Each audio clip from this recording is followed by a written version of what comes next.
গত 14 ফেব্রুয়ারি শবে বরাতের রাতে আশুলিয়ার গুমাইলের এই বাড়িটিতে গ্যাস সিলিন্ডার বিস্ফোরণ ঘটে। সেই ঘটনায় একই পরিবারের 4 জন সদস্য নিহত হন। আহত হন আরও 7 জন সদস্য, যারা এখনও পুরোপুরি সুস্থ হয়ে উঠতে পারেননি।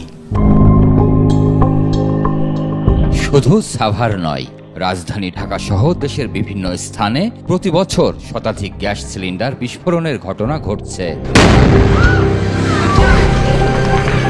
ওনার ওয়াইফ বলছিল যে দেখো তো আইসা যে ওইটায় আগুন উঠতেছে না কেন, মানে কম ছিল আগুন। তো ওইটা দেখার জন্য উনি কি জানি টেস্টার দিয়ে কিছু একটা করছিলেন। করার পরে যখন লাইটার দিয়ে আগুন দিছেন তখন দাপ করে শব্দ হয়ে আগুন হয়েছে, বাস্ট হয়েছে। বিকট শব্দ হচ্ছে। শব্দ হওয়ার পরে আমি আমার রুমের দরজা একাই খুলে গেছে। খুলে যাওয়ার পরে বাহির এসে দিকে তাকাইছে, দেখি যে রুমের ভিতরে আগুন। প্রায় 1.5 দশক যাবৎ বাসাবাড়িতে গ্যাস সংযোগ বন্ধ থাকায় সিলিন্ডার গ্যাসের ব্যবহার বেড়েছে কয়েক গুণ। এই সুযোগে 30টিরও বেশি কোম্পানি সিলিন্ডারে এলপিজি গ্যাসের ব্যবসা করছে।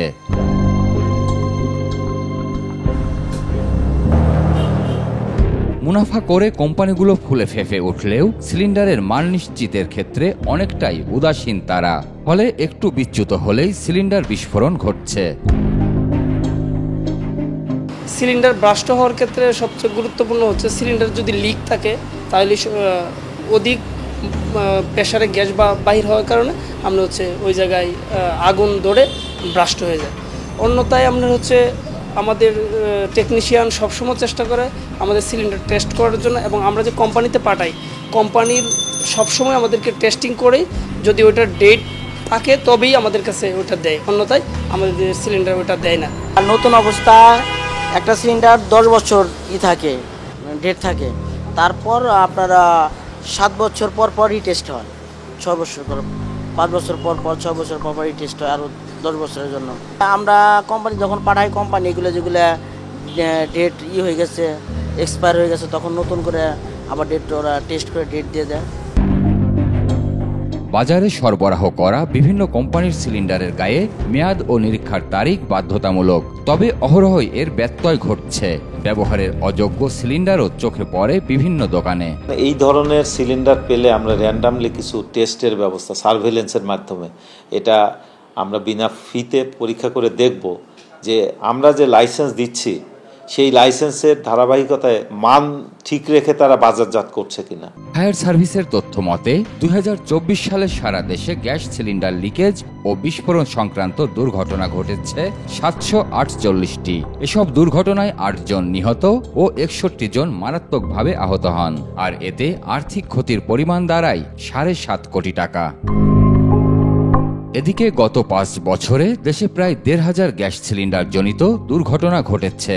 এতে 27 জন নিহত ও 256 জন আহত হয়। মান নিয়ন্ত্রণকারী সংস্থা বলছে, সিলিন্ডারের মান নির্ধারণে সব শর্ত পূরণ সাপেক্ষেই কোম্পানিগুলোকে বাজারজাত করার অনুমতি দেয়া হয়। তবে লোকবল সংকটের কারণে তদারকিতে কিছুটা ঘাটতি রয়েছে। মেইনলি যেটা করা হয় ইলংগেশন টেস্ট এবং টেনসাইল স্ট্রেন, এগুলো টেস্ট করা হয় এবং প্রেশার টেস্ট করা হয়। আর তারপর যেটা টেস্ট করা হয়, যেটা যে ইয়েগুলোর সিলিন্ডারে যে শিটগুলো ব্যবহার করা হয়েছে এটার থিকনেসটা দেখা হয়, এবং এটার থিকনেস একটা মিনিমাম থিকনেস আছে যেটা থাকতেই হবে। এই টেস্টগুলো করা হয়, প্লাস প্রেশার টেস্ট, এটা খুবই গুরুত্বপূর্ণ। প্রেশার টেস্টটা করা হয়, এর মাধ্যমে আমরা বেশ কিছু সিলিন্ডারকে লাইসেন্স দিয়েছি। সিলিন্ডার ব্যবহারের ক্ষেত্রে ভোক্তাদেরও সচেতন হওয়া প্রয়োজন বলে জানান তিনি। শহর থেকে গ্রাম সর্বত্রই ছড়িয়ে পড়েছে সিলিন্ডার গ্যাসের ব্যবহার, কিন্তু যে সিলিন্ডারগুলো ব্যবহার করা হচ্ছে সেগুলো কতটা নিরাপদ সে প্রশ্ন অনেকেরই মনে। প্রিয় দর্শক, আপনাদের দুঃখ দুর্দশার চিত্র তুলে ধরতে চাই 21 টেলিভিশন। আপনাদের যে কোনো ভোগান্তির তথ্য জানাতে ফোন করুন এই নম্বরে। সঙ্গে থাকবো আমি সঞ্জয় অধিকারী আর 21 টিম। সবসময় আপনাদের সঙ্গে আছে 21 টেলিভিশন।